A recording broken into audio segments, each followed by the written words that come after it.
자, 전세 100억. 자, 여러분 한번 생각을 해보세요. 여러분들이 임대인이라고 가정을 해요. 아주 고가 주택 집이 있습니다. 그런데 이게 아주 비싼 거라서 전세 100억을 줄 수 있는 그런 집이라고 가정을 해보겠습니다. 이때 세금 얼마나 나올까요? 일단 생각만 해도 좀 기분은 좋죠. 세금은 세금이지만 제가 이제 이거를 왜 가져왔냐면 이 기사 때문에 가져왔는데, 주택 임대보증금에 대한 간주 임대료는 받지도 않은 임대료다. 좀 약간 형평성에서 문제가 있다. 라고 말씀하신 기사가 있어서 가져왔는데요. 이게 이제 양경섭 세무사님이 3월 7일 날 쓰신 기사입니다. 그래서 이제 우리는 여기에 대해서 이제 어떤 식으로 제가 좀 말씀을 드릴지 한번 계산 같은 거 제가 해보도록 하겠습니다. 기사에서는 그 펜트하우스 청담, 그러니까 이제 장동건 고소영 씨 부부가 거기 있는 걸로 알고 있는데, 좀 그런 거보다는 워낙 세대수가 좀 적으니까 우리는 누구나 네이버 부동산에서 볼 수 있는 반포의 가장 따끈따끈한 원베일리를 가져왔어요. 그래서 지금 이게 제가 촬영하는 날짜가 24년 3월 8일이니까 이 날짜 기준으로 전세 가장 높은 거를 찾아보니까 105동에 펜트하우스가 나와 있더라고요. 100억입니다. 100억. 야, 끝내주죠. 일단 뭐 우리가 상상하는 거는 무슨 뭐 잘못된 게 아니니까 한번 생각을 해보자고요. 우리가 이런 펜트하우스를 가지고 있는데 100억짜리 전세를 한번 준다고 생각을 해봅시다. 일단 기분 좋죠. 그러면 이 임대인 입장에서는 세금이 얼마나 나올 거냐, 이게 이제 궁금한 건데, 반대로 임차인 입장에서는 저 100억이라는 큰 돈을 이게 조달을 해야 되는 거잖아요. 이때 어떤 이슈가 있냐면은 자금 출처에 대한 이슈가 있을 수 있습니다. 여기에 대해서는 제가 다른 주제니까 다음에 별도로 한번 설명을 드리도록 하고요. 자, 임대인 입장에서는 세금을 얼마나 낼 거냐, 이게 이슈인데 그냥 내는 게 아니고요. 요건에 맞아야 돼요. 그리고 이 요건에서 가장 중요한 거 뭐냐면은 부부 합산 주택수입니다.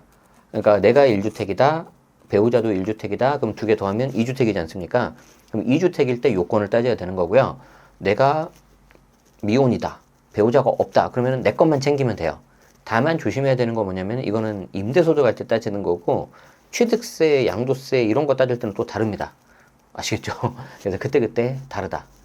자, 주택임대 과세 요건은 제가 여러 번 말씀드렸는데, 부부합산 주택수 1주택일 때, 2주택일 때, 3주택 이상일 때 다 달라요. 그래서 부부합산 주택수가 1주택일 때는 월세, 간주임대료 두 가지가 나오는데, 월세는 여러분들 아시는 것처럼 100만원, 200만원 이렇게 다달이 들어오는 돈이고요. 간주임대료는 뭐냐면은 내가 보증금이 있는데 그 보증금이 만약에 3억 원을 초과한다. 3억 원을 초과하면은 3억 원 초과분에 대해서 다시 60%를 곱하고요. 뒤에 계산식 나와요.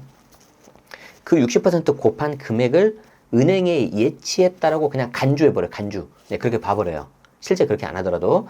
그래서 은행에 예치했으니까 이자율만큼 뭔가 소득이 발생하지 않겠습니까? 수익금액이. 거기에 대해서 세금 내라. 이게 간주임대료입니다. 그래서 월세, 간주임대료, 주택수 하니까 총 6가지 케이스가 나오죠. 이 6가지 케이스에서 이 주황색 있죠? 주황색이 현재 과세로 되어 있습니다. 그래서 2주택 월세, 3주택 이상은 월세, 간주임대료 전부 다 과세되는 거고요. 합법적으로 이 임대소득에 대해서 세금을 피할 수 있는 방법은 1주택 월세, 간주임대료, 그리고 2주택 전세에 대해서는 피할 수가 있는데, 또 여기에 대해서도 1주택인데 고가주택, 아까 봤었던 원베일리 같은 거 기준시가 12억 훌쩍 넘지 않겠습니까? 그러면 거기에 대해서 내가 월세를 받고 있다. 그러면 무조건 과세입니다. 자, 그래서 임대인 입장에서는 내가 1주택이라면 임대소득 상관 있어 없어요? 상관없죠. 고가주택 월세만 아니면. 자, 2주택인데 내가 하나 실거주하고 있다, 다른 하나 전세 주고 있다. 딱 이 케이스죠. 그러니까 원베일리를 내가 전세를 줘버리고, 펜트하우스 전세 줘버리고, 나는 그냥 그 옆에 조그만 30평대에서 실거주하고 있다. 뭐 다른 양도세, 취득세는 이슈가 있을 수 있는데 주택 임대소득만 놓고 보면 비과세예요. 비과세. 3주택 이상이면. 3주택 이상이라면은 전세, 월세 전부 다 이제 과세가 되는 거죠.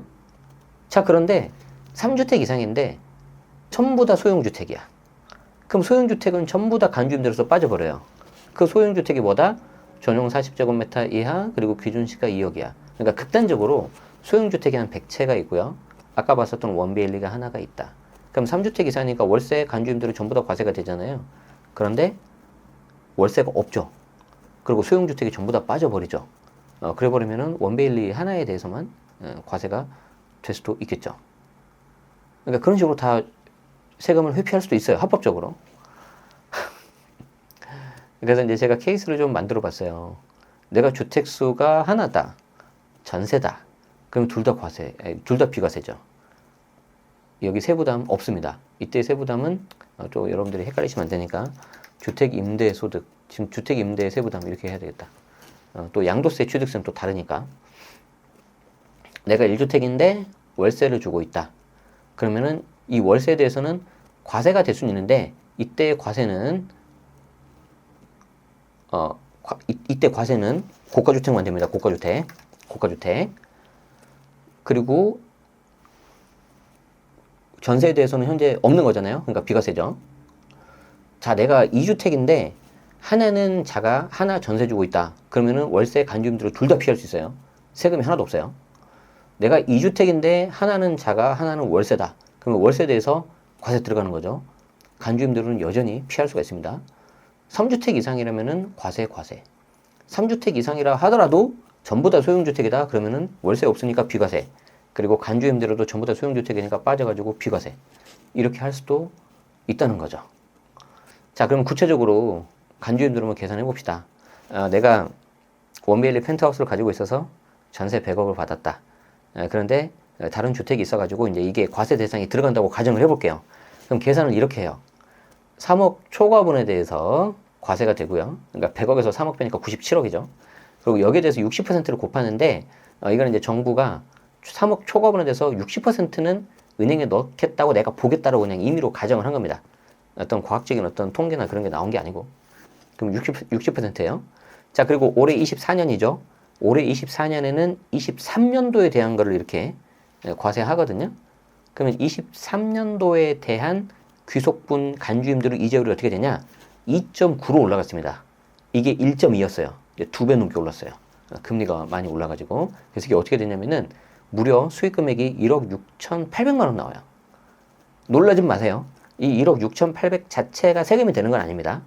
이제 이거는 2천만 원이 넘었기 때문에 무조건 다른 소득하고 합산돼가지고 종합과세가 되고요. 그 종합과세가 되면서 이제 소득 그리고 다른 공제 같은 게 빠지고 나서 이제 세금이 나오는데 꽤 나오겠죠.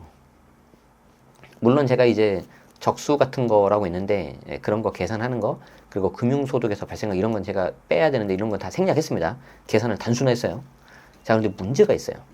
이거 내가 전세 주면 보통 2년이고 청구권 쓰면 4년이잖아요. 그러면은 올해 지금 또 전세 줄 거지 않습니까? 작년에 줬다면은 그럼 올해 간주임대로 이율은 어떻게 되냐?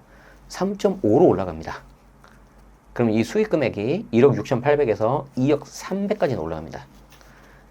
자, 이제 여기에 대해서 이제 여러분들 한번 세금 계산까지 좀 해보고 싶은데 이거는 이제 케이스마다 다 달라요. 가지고 제가 좀 여기까지만 일단 했습니다. 그런데 수익 금액 자체가 어마어마하죠. 이야, 장난 아니죠? 그럼 이거 임대인이고 어떻게 해야 될까, 이거? 자, 이런 상태에서, 야, 이거 좀 만만치 않네? 이렇게 하실 수가 있는데, 지금 여기 6가지 중에서 3가지가 합법적으로 피할 수 있는 방법이라고 그랬잖아요. 근데 여기 지금, 요쪽 있지 않습니까? 2주택이고 간주임대로 요거. 이제 여기에 대해서도 또 과세가 될 예정입니다. 고가 2주택이고, 그걸 전부 다 전세로 줬다. 그럼 우리 2주택인 상태에서 전부 다 전세 주면은 간주임대로 비과세라고 그랬잖아요. 그런데 기준 시가가 12억이 넘는 고가주택을 두 채 가지고 있다. 그런 경우에는 이제 전세에 대해서도 내가 과세하겠다. 언제부터? 26년 1월 1일부터. 그럼 우리는 어떻게 하면 돼요? 고가주택 2주택이 아니라 고가주택 1주택만 하셔야 되겠죠. 고가 1주택이면 좀 회피는 가능하다. 그런데 언제까지 계속해서 회피가 가능한지는 조금 한 번쯤은 생각을 해봐야 됩니다. 아시겠죠? 자, 그럼 우리 아까 보신 것처럼 임대인분 입장에서는 세금이 이제 좀 전세를 주더라도 확실하게 피하는 게 아니라면은 잘못하면 이게 종합과세 되면 정말 세부담 커지거든요. 이거 조심하셔야 되고요. 이제 반대로 요분 있죠, 요분. 임차인. 말이 그렇지. 저 전세 100억 어마어마한 돈 아닙니까? 전세 10억도 엄청 큰 돈인데, 그쵸? 그럼 저거 어떻게 놨을 거냐? 그리고 이제 여기에 대해서 이슈가 나올 수 있거든요. 근데 그거는 이제 자금 출처 조사가 나올 수가 있는데 이 부분에 대해서는 어떻게 되는지 다음에 제가 한번 내용 가지고 다뤄보도록 하겠습니다. 자, 오늘은 전세 100억 했을 때 세금 얼마 나올지 한번 살펴봤습니다. 약간 좀 현실성은 없을 수 있지만 또 뭐 생각해보는 것 자체는 재미있으니까 이렇게 한번 공부해 보도록 하고요. 다음에도 계속 유용한 정보 알려드리도록 하겠습니다. 고맙습니다.